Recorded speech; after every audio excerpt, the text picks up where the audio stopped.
Assalamualaikum teman-teman, perkenalkan nama saya Regita Nuriska Aji dengan NIM 115 dari kelas manajemen C6. Di sini saya akan menjelaskan hubungan perdagangan nasional dan pertumbuhan ekonomi. Subbab yang pertama yaitu perdagangan sebagai mesin pertumbuhan ekonomi. Perdagangan, khususnya perdagangan internasional, memegang peranan penting dalam mesin pertumbuhan ekonomi suatu negara. Menurut Dominic Salvatore tahun 2012, perdagangan internasional dapat menjadi mesin bagi pertumbuhan. Pertumbuhan ekonomi dan perdagangan internasional memiliki hubungan kausal. Ketika pertumbuhan ekonomi sedang lesu, akan berdampak pada lesunya perdagangan dan berlaku juga sebaliknya.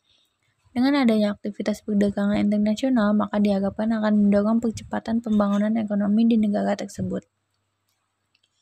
Contoh dari perdagangan sebagai mesin pertumbuhan ekonomi, yang pertama yaitu ekspor dan penciptaan lapangan kerja, yang kedua peningkatan pendapatan dan kesejahteraan, yang ketiga akses ke teknologi dan inovasi, yang keempat yaitu peningkatan keterbukaan dan kompetisi.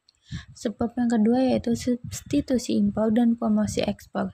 Substitusi impor merupakan teori ekonomi yang biasanya dianut oleh negara-negara berkembang yang ingin mengurangi ketergantungannya pada negara maju. Strategi ini banyak diterapkan di negara berkembang termasuk Indonesia, yang bertujuan untuk memastikan banyak barang baru yang semula diimpor diproduksi di dalam negeri, melindungi, memperkuat, dan mengembangkan industri lokal dengan menggunakan berbagai taktik. Keuntungan dari substitusi impor adalah penciptaan lapangan kerja baru, pengurangan impor, dan penghematan dalam mata uang asing sehingga mengurangi tekanan pada neraca pembayaran. Sedangkan promosi ekspor merupakan kegiatan eksportir untuk mengkomunikasikan produk atau perusahaan kepada pembeli luar negeri atau importir yang tertarik terhadap produk yang ditawarkan. Sebab yang terakhir yaitu masalah perdagangan di negara berkembang. Yang pertama yaitu tarif dan bea masuk, merupakan pajak pada barang impor yang masuk ke suatu wilayah. Yang kedua yaitu kebijakan transaksi antar negara. Berbagai regulasi, standar, dan prosedur yang diterapkan di tiap negara pasti berbeda dalam mengatur perdagangan internasional.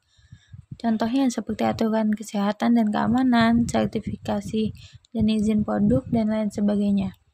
Yang ketiga yaitu perbedaan mata uang dan nilai tukar. Adanya ketimpangan ini bisa menjadi penghambat yang mempengaruhi harga relatif barang dan jasa. Yang keempat yaitu kualitas SDM. Rendahnya SDM di negara berkembang ini dapat menyebabkan penurunan kualitas barang dan jasa. Yang terakhir yaitu hambatan administrasi dan birokrasi